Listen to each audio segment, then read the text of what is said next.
Hola, ¿qué tal? Bienvenidos al estudio de la carta libro a los Hebreos, que semana a semana, con el favor de Dios, estamos observando versículo por versículo. Y hoy, en esta ocasión, estaremos observando dentro del capítulo 2, el versículo 9, que ya le había comentado en otras clases, en otros estudios pasados, que lo íbamos a trazar de varias maneras, en varias partes. Y es muy importante que usted considere que tenga su Biblia impresa, así como un cuaderno en donde hacer anotaciones, ya que entre más tiempo invertimos después de haber orado al estudiar la palabra de Dios, pero por supuesto que el Espíritu Santo nos dará más para seguir transformando nuestra vida. Y en este caso que hemos estado viendo el versículo 9, cabe señalar que lo hemos trazado a tal manera que hemos visto tres dimensiones dentro de este versículo, entre ellas pues la esfera de la salvación, el origen de la salvación, así también como la gracia salvadora. Y hoy en esta ocasión estaremos observando dentro de este versículo la gracia glorificante. Muy bien, pues yo le invito a que usted vaya junto conmigo con el libro de los Hebreos, en el capítulo 2, versículo 9. Capítulo 2, versículo 9.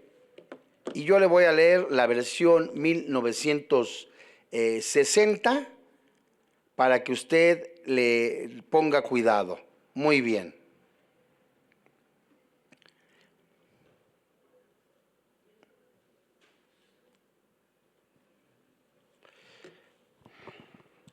Hebreos capítulo 2, versículo 9.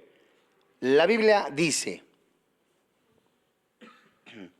pero vemos aquel que fue hecho un poco menor que los ángeles, a Jesús, coronado de gloria y de honra a causa del padecimiento de la muerte, para que por la gracia de Dios gustase la muerte por todos. Muy bien, si usted ha estado haciendo anotaciones, pero recordaremos muy bien que al ver y observar el versículo 8 y versículo 9, observamos muy bien que en el versículo 8 lo comparamos con el Salmo 8, en donde vimos literalmente en el original cómo la idea es el escritor diciéndole a Dios: ¿qué es el hombre para que lo lleves a tu corazón y le des un salvador?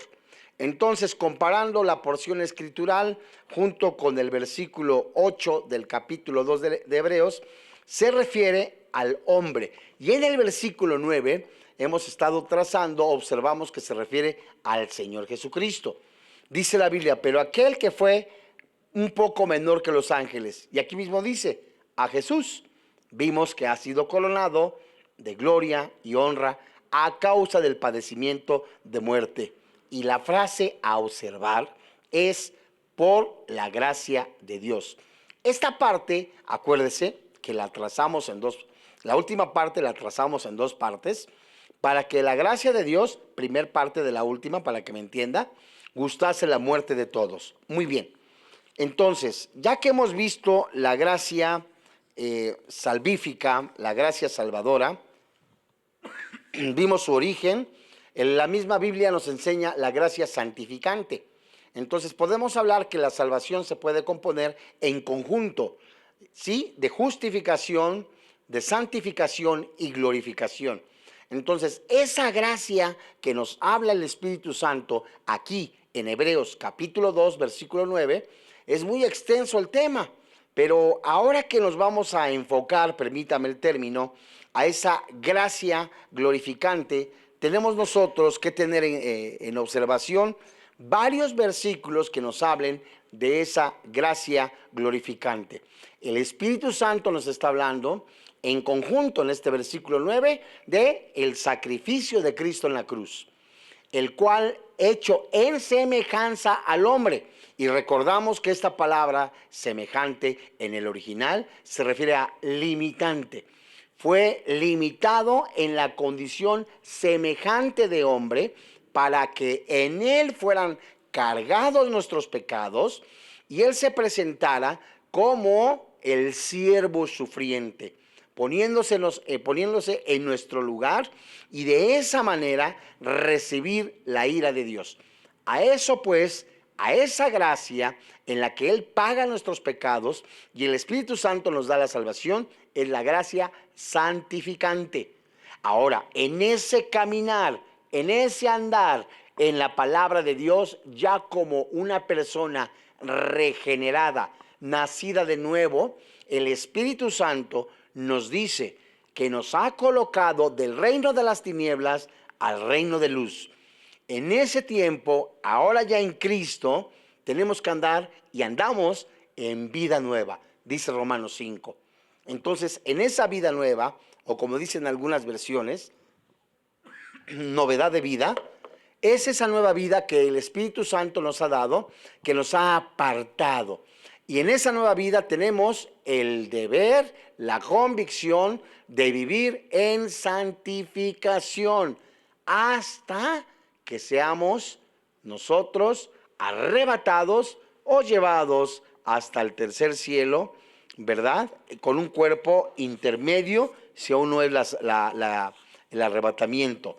Pero santos hermanos en la fe, vamos a ver varios pasajes, ya que hemos observado la gracia de la salvación, la gracia santificante. Ahora con el favor de Dios observaremos esa gracia glorificante, que ya fue, pero no ha sucedido. Sucederá, pero ya sucedió. ¿Qué quiere decir? Que ya como el apóstol Pablo mencionó en la primera carta a los Corintios, en el capítulo 15, en relación y con relación al arrebatamiento, es algo que el Espíritu Santo, un acontecimiento que el Espíritu Santo le reveló exclusivamente al apóstol Pablo, porque era un misterio revelado para él, de un acontecimiento que ocurrirá en la iglesia, para la iglesia, el arrebatamiento. Entonces, en ese abrir y cerrar de ojos, vamos a ser transformados a ese evento en el que vamos a participar.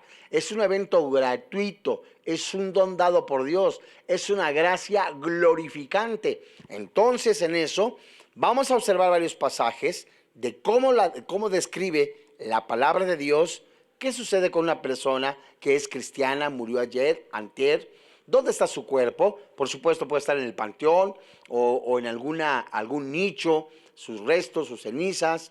O qué sucede con el alma y el espíritu. La Biblia nos va a contestar, ya que sigue habiendo una promesa de glorificación y tener un cuerpo semejante al del Señor Jesucristo.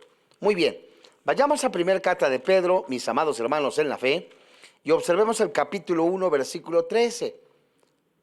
Y en esa gracia glorificante, alcanza el punto máximo en los recursos salvíficos, con la glorificación del creyente. Muy bien. Primera carta de Pedro, capítulo 1, versículo 13. La Biblia dice: por tanto, ceñid los lomos de vuestro entendimiento, ser sobrios. ¿Y qué dice la Biblia? Y esperar por completo en la gracia que se os traerá cuando Jesucristo sea manifestado. En esta última parte del versículo 13 de primera carta de Pedro, capítulo 1, puede haber cierta confusión porque algunas personas van a decir: oye, nuestra glorificación va a ser hasta la segunda venida del Señor Jesucristo, o en el momento de la segunda venida del Señor Jesucristo va a ser también el arrebatamiento. No, son dos acontecimientos totalmente distintos.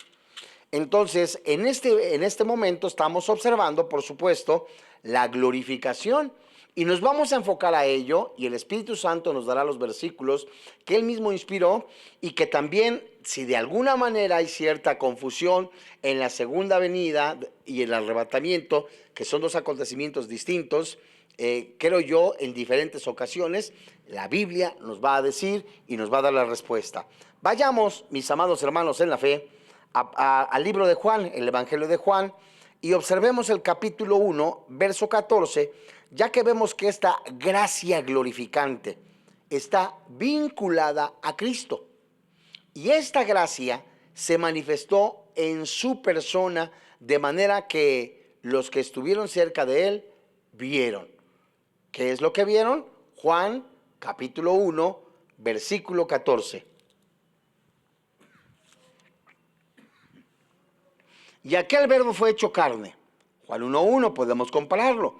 Y habitó entre nosotros, póngale cuidado. Y vimos, ¿qué? Su gloria. Gloria como del unigénito del Padre, lleno de gracia y verdad. Esto es interesantísimo, mis amados hermanos en la fe, porque aquí observamos una manifestación que el Señor Jesucristo había anunciado en la tierra. Él anuncia, las profecías anunciaron su primera venida, Él anuncia su muerte, Él anuncia su resurrección y por supuesto anuncia su glorificación.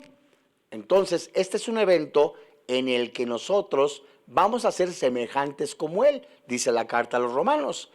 El punto central en el capítulo 5 de la carta a los Romanos es de que nosotros llevemos una vida acorde, voy a parafrasear, acorde a lo que nosotros predicamos, y que esa vida en nuestra mente, en nuestro corazón, estemos convencidos de que Cristo vive en nuestro corazón y que seremos semejantes al Señor Jesucristo. Muy bien, yo le voy a pedir que busque la primera carta a los tesalonicenses, capítulo 4, y vamos a observar desde el versículo 13 hasta el 18.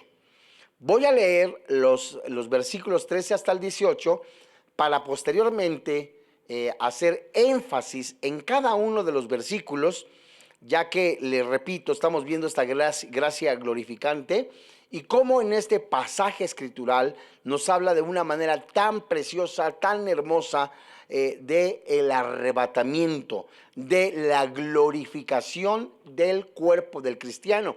Nuestro cuerpo ya no va a ser como ahora, carne y sangre no entran al reino de los cielos.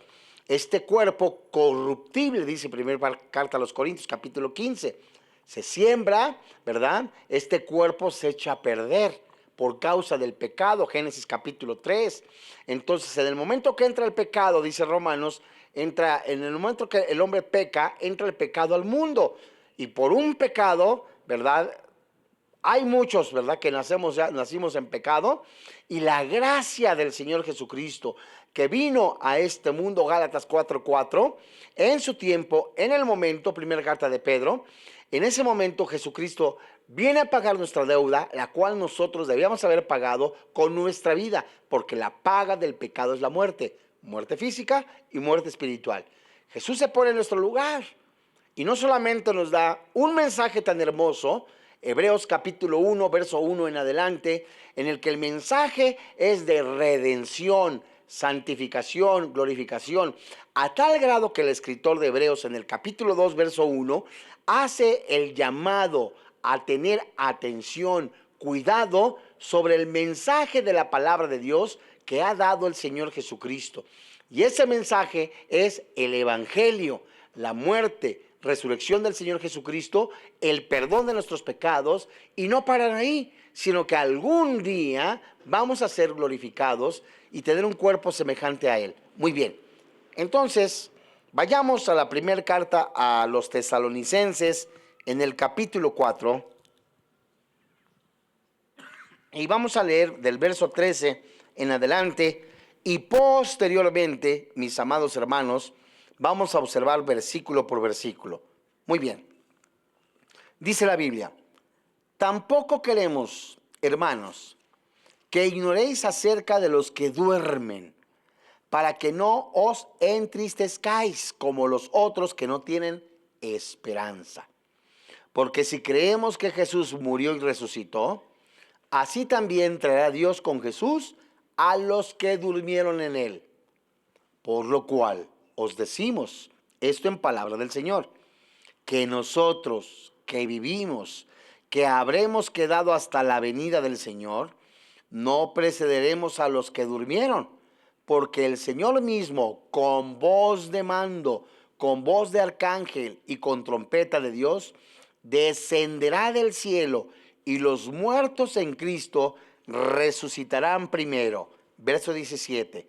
Luego, nosotros, los que vivimos, los que hayamos quedado, seremos arrebatados juntamente con ellos en las nubes para recibir al Señor en el aire. Y así estaremos siempre con el Señor. Por tanto, alentaos los unos a los otros con estas palabras. Muy bien. Aunque el misterio de Pablo en Tesalónica fue breve, es evidente que muchos de sus habitantes creyeron en la realidad del regreso de su Señor y Salvador Jesucristo y lo esperaban en cualquier momento. De acuerdo a lo que nada más cito, primer carta a los Tesalonicenses, capítulo 1, versículo 3 al 9 y 10, nada más lo menciono, primer carta a los Tesalonicenses, capítulo 2, verso 19, capítulo 5, versículo 1 al 2, etcétera, etcétera. Pero los cristianos en el momento que se escribió la carta a los tesalonicenses, vivían en constante expectación de la venida del Señor Jesucristo y aguardaban con amor y entusiasmo la manifestación de Cristo. Pero, póngale cuidado, en el verso 13 indica que incluso estaban agitados por algunas cosas que les sucedieron que no podrían afectar su participación en el gozo de su venida. Sabían que el regreso de Cristo era el acontecimiento definitivo en la historia de la redención y no querían perdérselo. Pero, mis amados hermanos en la fe, aquí podemos hacernos una pregunta. ¿Qué sucede a los cristianos que mueren antes que venga el arrebatamiento? ¿Van a perderse del regreso de Él? Porque si ya se murieron, acabamos de leerlo, Es evidente que tenían una visión inminente del regreso de Cristo y Pablo había dejado la impresión de que podía suceder en cualquier tiempo. La confusión, póngale cuidado, la confusión vino porque habían comenzado a ser perseguidos y creyeron que serían librados de esa experiencia tan desagradable mediante el regreso del Señor Jesucristo. Pero no es así. Inclusive el apóstol Pablo llegó a pensar que el arrebatamiento iba a ser en el momento que él estaba físicamente en este planeta, pero no fue así. Seguimos creyendo, por lo que la Biblia dice, que el rapto es inminente, en cualquier momento. El arrebatamiento va a ser en cualquier momento. No hay señales para el arrebatamiento. A diferencia que la segunda venida del Señor Jesucristo, sí hay señales. Pero vamos a observar verso a verso, primer carta a los Tesalonicenses, capítulo 4, versos 13 en adelante. Y observemos el versículo 13 y prestemos nuestro corazón, mis amados hermanos, y dejemos que el Espíritu Santo hable en nuestro corazón para que esta palabra, que es palabra de esperanza, podemos ver nosotros el mundo consumido en pecado, inmoralidad sexual, robos, fraudes, traiciones, que el mundo se está colapsando, pero para el cristiano hay una esperanza. Y esa esperanza no avergüenza, dice la palabra de Dios. Porque nos gozamos, nos gloriamos en la salvación, y de ese mismo modo apunta el apóstol Pablo en la carta a los Romanos, que así como tenemos gozo por el perdón de nuestros pecados, nos gloriemos y nos gocemos en las tribulaciones. Y las tribulaciones nos darán, ¿qué? Paciencia. Las pruebas, las tribulaciones nos darán paciencia. Y la paciencia nos da esperanza, que no es nada más así porque sí. Y esa esperanza no avergüenza, porque la esperanza en un corazón convencido está en Jesucristo. Puesto los ojos en Jesús, el autor y consumador de la fe. Muy bien, leamos pues entonces, primer carta a los Tesalonicenses, capítulo 4, Y observemos el versículo 13. La Biblia dice, primera carta a los Tesalonicenses, capítulo 4, versículo 13. La Biblia dice, tampoco queremos, hermanos, que ignoréis acerca de los que duermen, es decir, los que ya murieron físicamente, para que no te pongas triste, como los otros, que ¿qué? Que no tienen esperanza. Oye, mi hermano Saturnino falleció hace 5 años, era creyente. Oye, mi hermano Rutilo, pues no era creyente. ¿Qué pasa con ellos? Bueno, para comenzar a discernir o entender espiritualmente lo que dice la palabra de Dios en este versículo, habla de una esperanza. Es verdad que cuando una persona se va de este planeta, fallece, nuestro corazón llega a sentir cierta tristeza. Mi hermano fulano o mi papá, un familiar, falleció. Me da tristeza en mi corazón, pero era cristiano. Se vale llorar. En algún momento en mi carne tengo emociones, ¿verdad? Llego a sentir que ya no está con nosotros, ya no lo veo físicamente, pero tengo esperanza. Tengo esperanza de que sí, su cuerpo, sus cenizas están en el panteón o en el nicho, pero su alma y su espíritu se fueron al tercer cielo y están con un cuerpo, de acuerdo a lo que dice Apocalipsis capítulos 5 y 6, con un cuerpo intermedio, esperándonos, para que cuando sea el arrebatamiento, todos parejitos, tengamos un cuerpo semejante al Señor Jesucristo. Y esta frase, los que duermen, se habla a que es un sueño y es un eufemismo dentro del Nuevo Testamento para aludir a la muerte, porque describe la condición aparente de una persona difunta. Describe el cuerpo que ya está sin alma, sin espíritu. Vamos a compararlo en la segunda carta a los Corintios, capítulo 5, mis amados hermanos. Y leamos desde el verso 1 hasta el verso 9. Porque nosotros podemos ver, ahí ya se quedó el hermano Saturnino, la hermana Joaquina o el hermano Rutilo. Ya era cristiano. ¿Qué está ahí? Nada más su cuerpo, inerte, sin vida. El alma y el espíritu están con el Señor, dice primera carta a los Corintios como ejemplo, ¿verdad? Del muchacho que cayó en pecado con su madrastra, el alma y el espíritu son salvos, ¿verdad? Como ejemplo, hablamos de una persona o que somos tripartitas, un cuerpo, un alma y un espíritu dentro de un cuerpo. Cuando una persona fallece, el cuerpo está ahí. O sea, oiga, ¿le pongo veladoras? No es necesario. Si la persona es cristiana, no necesita luz porque tenía la luz en Cristo. No hay nadie, se oye medio triste, ¿verdad? Pero es una realidad. Ahora, en la segunda carta a los Corintios, en el capítulo 5, verso 1 en adelante, la Biblia dice, porque sabemos que si nuestra morada terrestre, fíjese, se habla de este cuerpo, este tabernáculo se deshiciere, tenemos de Dios un edificio, una casa no hecha de manos eterna. ¿En dónde? En los cielos. Y por esto también gemimos deseando ser revestidos de aquella nuestra habitación celestial. Verso 3. Pues así seremos hallados vestidos y no desnudos, porque asimismo los que estamos en este tabernáculo gemimos con angustia, porque no quisiéramos ser desnudados, sino revestidos, para que lo mortal sea absorbido por la vida. Mas el que nos hizo para esto mismo es Dios, quien nos ha dado las arras del Espíritu. Esto es hermoso. O sea, este mismo versículo nos lleva al sello del Espíritu Santo, al bautismo del Espíritu Santo, a la promesa que nos ha dado el Padre en nuestra redención, que es el Espíritu Santo. Ahorita seguimos leyendo el 6. Pero como garantía de que yo voy a ser, que mi cuerpo va a ser glorificado, de que tengo la vida eterna, tengo al Espíritu Santo.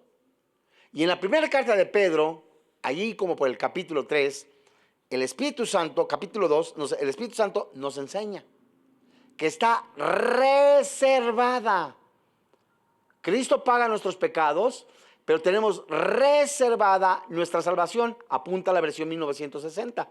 Y esa reserva apunta a una glorificación. Qué interesante, ¿no? Entonces, yo ya soy salvo desde el momento que el Espíritu Santo me selló. Desde el momento que recibí a Jesucristo, desde ese momento. La persona no es salva ni está en la presencia ya de Dios hasta que se muere. No. Desde que yo recibo a Jesús, ya tengo al Espíritu Santo como garantía de que voy a ser arrebatado y que voy a ser transformado y que voy a ser glorificado y que estaré eternamente y que estoy eternamente en la presencia de Dios. Muy bien. Verso 6. Así que vivimos confiados siempre y sabiendo que entre tanto que estamos en el cuerpo, estamos ausentes del Señor. Porque por fe andamos, no por vista, pero confiamos y más quisiéramos estar ausentes del cuerpo y presentes al Señor. Verso 9. Por tanto, procuramos también, o ausentes o presentes, serle agradables. Entonces, mis amados hermanos en la fe, se emplea esta palabra que duermen para varios usos. Pero es muy importante que en este caso nosotros nos centremos en la glorificación y en lo que estamos observando de las personas que murieron en Cristo, los cuerpos. Los cuerpos pueden estar en el panteón, el alma y el espíritu están con el Señor. Muy bien. Pero esta palabra, dormir, también se puede aplicar, como por ejemplo en Mateo capítulo 9, versículo 24, con la hija de Jairo. No está muerta, duerme. O también cuando Esteban, ¿verdad? Que fue apedreado, ya durmió. Y los que mueren en Cristo se identifican en Él, como los que durmieron en Él. Los que mueren en Cristo, dice la Biblia, que escribe, los que durmieron en Cristo, quiere decir, están ya su cuerpo en el panteón, sino, no ha sido el arrebatamiento, pero su alma y su espíritu, ¿en dónde están? Con el Señor. Muy bien. Muchos por su ignorancia habían llegado a la conclusión de que los que mueren se pierden el regreso del Señor. Uy, Pancho no le va a tocar el arrebatamiento. Y los creyentes guardaban luto y por ello es debido a esta ausencia de este acontecimiento tan glorioso, al ver la partida de un ser querido, le traía una profunda tristeza en el alma. Sin embargo, no hay razón alguna para que los cristianos se lamenten cuando muere un hermano en la fe, así como una persona hubiera sufrido una gran pérdida. Es cierto, le vuelvo a decir, hay tristeza, no lo vamos a ver físicamente, pero la esperanza nos dice, está con el Señor. Muy bien, vayamos al versículo 14.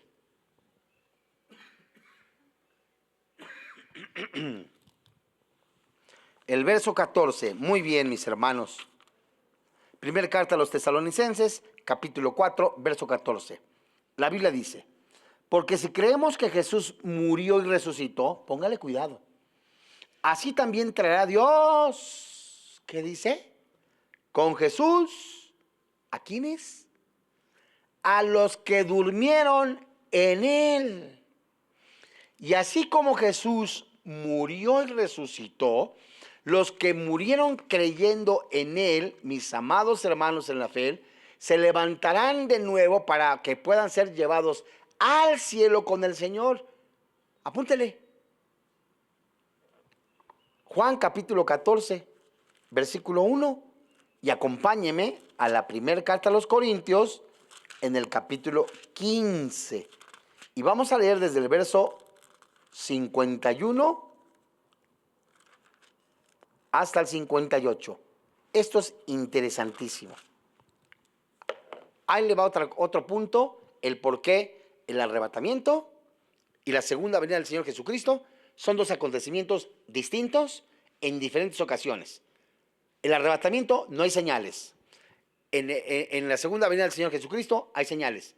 Pero si observamos lo que dice la palabra de Dios, Póngale ya primera carta a los Corintios 15, 51 al 58 y póngale la marquita a Tesalonicenses capítulo 4, verso 14. Porque dice, porque si creemos que Jesús murió y resucitó, también Dios traerá con Jesús a los que durmieron en él. Es que en el arrebatamiento, mis amados hermanos en la fe, lo vamos a estudiar ahorita más adelante, los que durmieron en Cristo resucitarán primero su cuerpo. Alma y espíritu ya están arriba. Y van a subir, y en un abrir y cerrar de ojos le seguimos nosotros. Para que, póngale cuidado, en la segunda venida del Señor Jesucristo, todos glorificados, ya fueron las bodas, ya fueron las fiestas, ¿verdad? Viene el Señor Jesucristo por segunda vez, ahí venimos todos. Fíjense nada más, un solo versículo, ¿cómo nos da? Luz. Entonces, la Biblia nos enseña que los que murieron en Cristo, el cuerpo va a ser arrebatado, va a subir, ¿verdad? El Espíritu Santo lo va a subir, el alma y el espíritu se encuentran juntos. Nosotros vamos a ser en el camino, ¿verdad? En un abrir y cerrar de ojos, vamos a ser transformados. Esto es impresionante. Y vamos a las bodas, nosotros somos la novia. Nos casamos con Cristo, ¿verdad? Y eso es tan hermoso y precioso. Y después en la segunda venida, venimos todos. Bueno, primera carta a los Corintios, capítulo 15.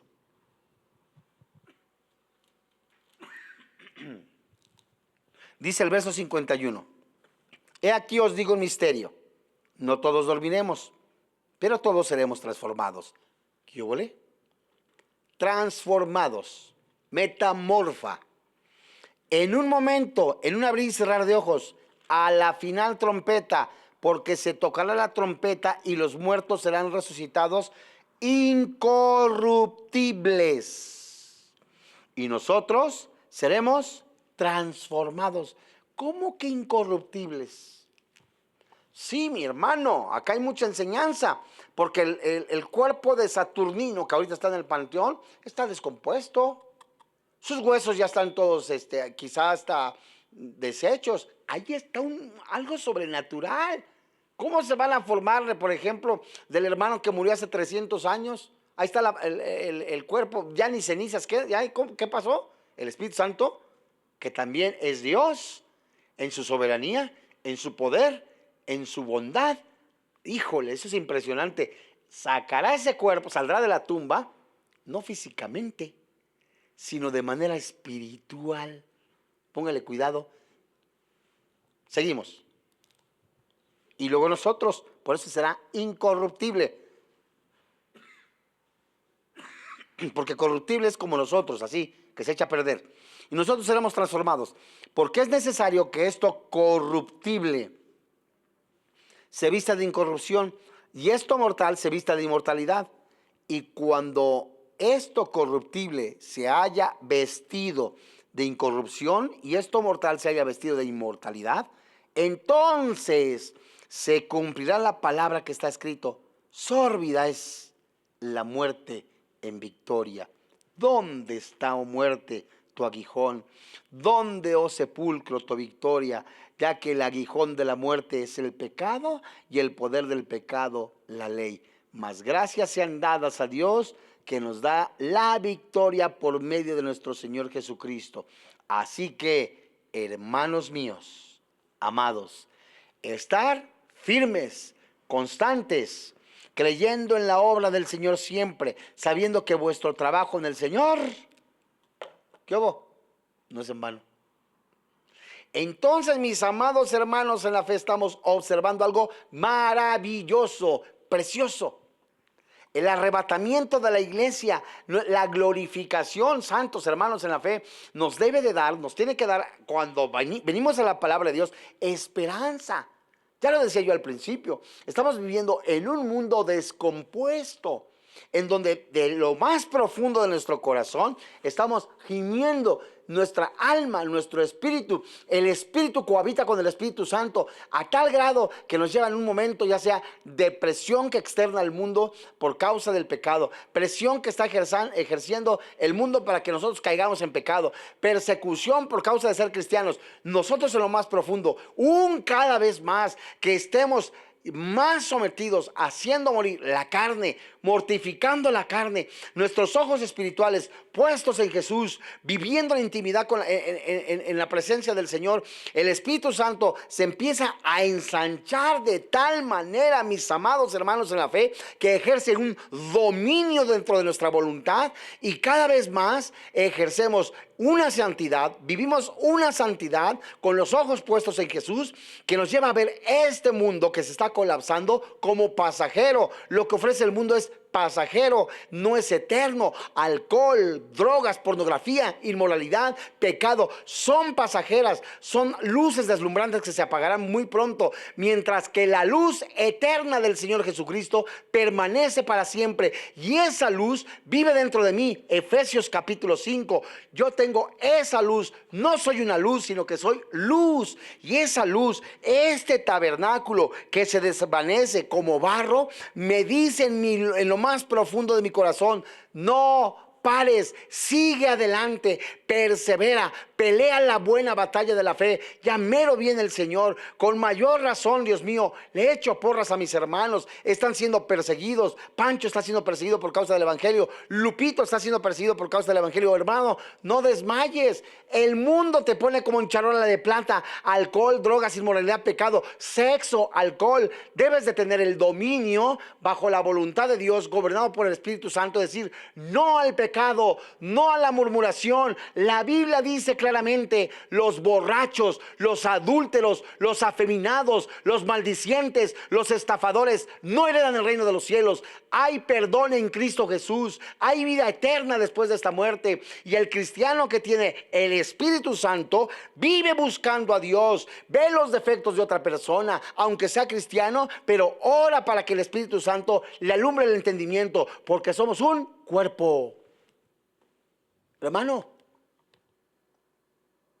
Hermano, Cristo viene. Dice Pedro: nuestra redención está cerca. ¿Cuánto? No lo sabemos. Pero es una esperanza que no te la da una religión. Es una esperanza que no te la da un rito religioso. Es una esperanza que te da el Espíritu Santo si eres cristiano. Y la persona que no tiene a Cristo sigue buscando el motivo de su vida en el pecado, en lo que el mundo ofrece, en el alcohol, en las mujeres que no son su esposa. La persona que no tiene a Cristo va sin un sentido de vida, sin un rumbo. ¿Qué hago para acá? Me voy para acá, hago por esto, hago aquello. No tiene sentido. Y cree que nacer, crecer, reproducirse y morir es todo en la vida. Y no es así. Salomón escribió: el fin de todo discurso es: conoce a tu Creador. Jesucristo vino a este mundo a rescatar lo que se había perdido. La paga del pecado es la muerte, mas el regalo de Dios es la vida eterna. La pregunta es: ¿sabes tú qué te espera después de que tú cierres tus ojos y estés en un ataúd, un cuerpo inerte sin vida? ¿Sabes tú y estás seguro realmente cuál es tu destino eterno? Nadie lo sabe. Tú puedes decir, sí, la Biblia nos enseña que hay un cielo y hay un infierno. Y Jesucristo habló más veces del infierno que del cielo, porque es un lugar de tormento y Dios te lo quiere evitar. Necesitas reconocer que eres pecador, que necesitas reconocer que Jesucristo se puso en nuestro lugar y Él recibió el castigo que usted y yo merecíamos. Ven a Jesús y comienza una vida bajo la dirección del Espíritu Santo. Vamos a orar. Señor y Dios, te damos gracias porque has hablado a nuestra vida. Gracias, Padre Celestial, porque tu palabra dice que la paga del pecado es muerte, pero tu regalo es vida eterna. Usted Desde ahí, desde su lugar, dígale si quiere invitar a Cristo en su corazón. Señor y Dios, reconozco que soy pecador, que la paga del pecado es muerte. Tu regalo, vida eterna. Creo que en el cuerpo de Jesús fueron puestos mis pecados. Su Santo Espíritu lo levantó de los muertos, venciendo a la muerte, venciendo al infierno, venciendo al mundo, venciendo al pecado. Creo que soy hijo de Dios, nacido de nuevo, perdonado de todos mis pecados, no por mis méritos, sino por el poder de la muerte y resurrección del Señor Jesucristo. Te doy gracias, Padre Celestial, porque ahora vive Cristo en mi corazón, y en ese nombre, en Cristo Jesús. Amén. Si usted ha recibido a Jesucristo como su Señor y como su Dios, háganoslo saber a través de las redes sociales, en donde con mucho gusto estaremos orando por usted. Asista a una iglesia cristiana donde se enseñe la palabra de Dios nuevo testamentaria. Sea discípulo del Señor Jesucristo. Ore con Dios. Orar no es rezar. Orar es conocer a Dios a través de hablar con Él y vivir la palabra de Dios. Si usted desea las direcciones de nuestras iglesias, consúltelo en la página, en donde con mucho gusto también le atenderemos. A nombre del doctor Armando Alducin, de todo el cuerpo pastoral de Vida Nueva para el Mundo, le damos las gracias. Que Dios le bendiga y tenga paz. Hola, ¿qué tal? Me da mucho gusto saludarles y quisiera simplemente comunicarles que gracias a todos ustedes a través de todas las naciones del mundo que aman la palabra de Dios y que realmente están interesados en que nosotros como organización Vida Nueva para el Mundo y Armando Alducin Ministries continuemos predicando el Evangelio de la Gracia de Jesucristo y que podamos nosotros continuar haciéndolo gracias a sus donaciones. Este año cumplimos 46 años de ministerio, 46 años donde hemos predicado, hemos enseñado, hemos tenido seminarios y de diferentes formas de estudios bíblicos alrededor del mundo y hemos pensado y considerado de una forma fiel el Evangelio de la sana doctrina de Jesucristo. Nosotros, con todas estas donaciones, tenemos que sostener pastores, misioneros, obras, equipos de televisión, y aún continuamos buscando la manera de poder elevar este ministerio. Hasta este momento quiero que ustedes estén enterados que no tenemos una sola propiedad como organización y así hemos trabajado durante 46 años porque le damos la importancia a la evangelización, a las misiones y también a los hombres de Dios para levantar más pastores.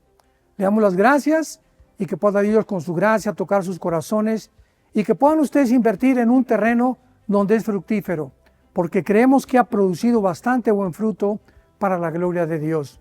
Gracias, muchas gracias por sus aportaciones y por las donaciones que sabemos ustedes continuarán haciendo para que podamos continuar siendo fieles en la predicación del Evangelio de la gracia de Dios. Que Dios les bendiga.